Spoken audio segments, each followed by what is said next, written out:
Hello everyone, आज हम करेंगे वैदिक काल। वैदिक काल में वेदांग। वेदांग कितने? 6 में कौन सा? शिक्षा, कल्प, व्याकरण, निरुशंक, छंद और ज्योतिष। ये थे हमारे वेदांग। वेदांग कितने हैं? 6 हैं।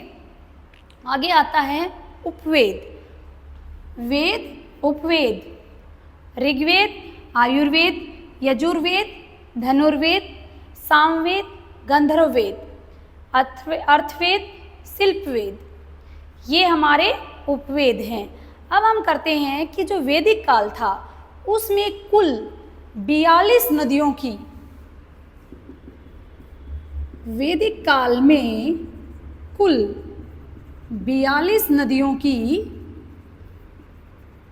चर्चा की है और 19 नदियों के नाम मिले हैं।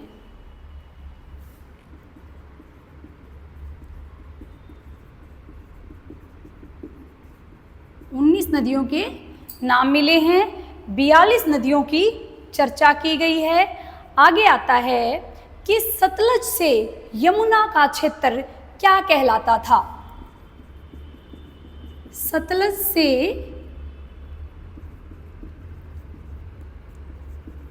यमुना क्षेत्र क्या कहलाता था?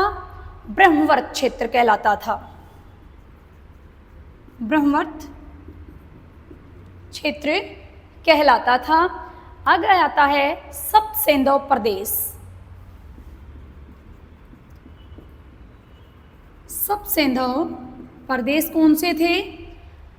सप्तसेंधव प्रदेश सिंधु नदी। सिंधु को क्या कहा गया था? सुषमा। सिंधु नदी को सुषमा।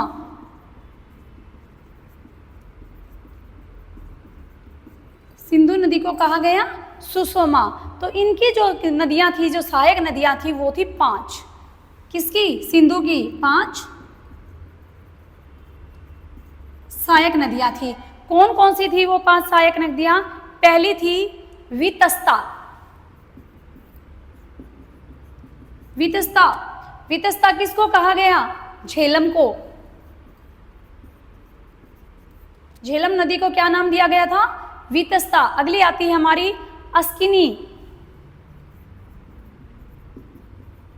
अस्किनी किसको कहा गया? चिनाब को।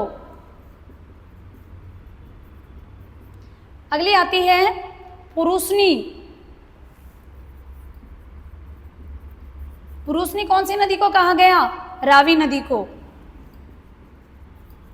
रावी नदी थी पुरुषनी। विपाशा, विपाशा कौन सी नदी को कहा गया? व्यास को। व्यास नदी को विपाशा। सतुद्री, सतुद्री कौन सी नदी को कहा गया? सतलज को।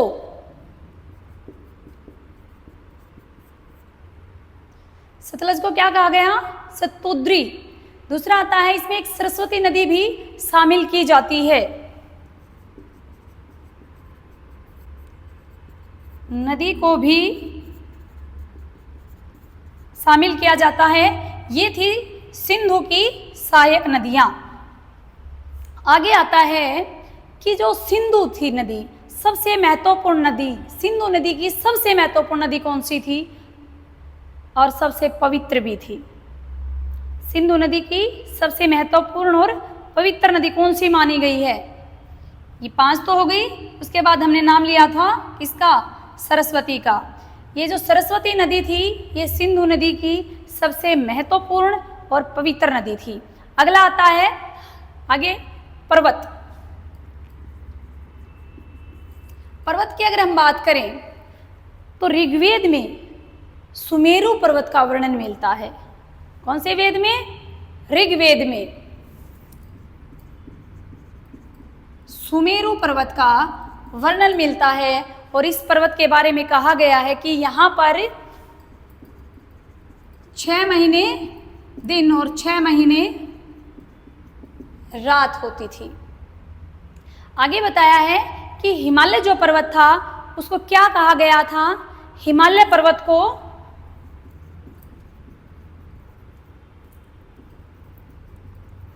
को हिमवंत, हिमालय पर्वत को हिमवंत के नाम से भी जाना गया है। दूसरा है, यहाँ हिमालय पर्वत से क्या मिलता था?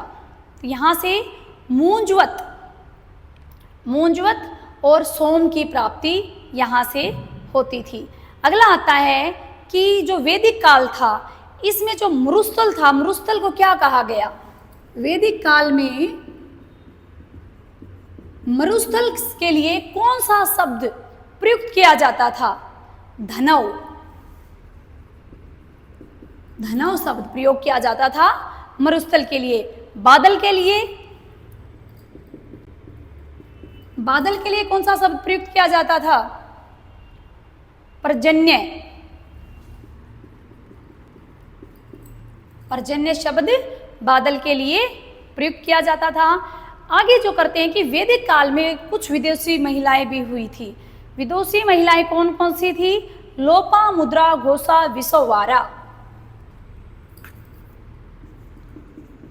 लोपामुद्रा, घोषा, विसवारा, ये थी वैदिक काल की विदुषी महिलाएं।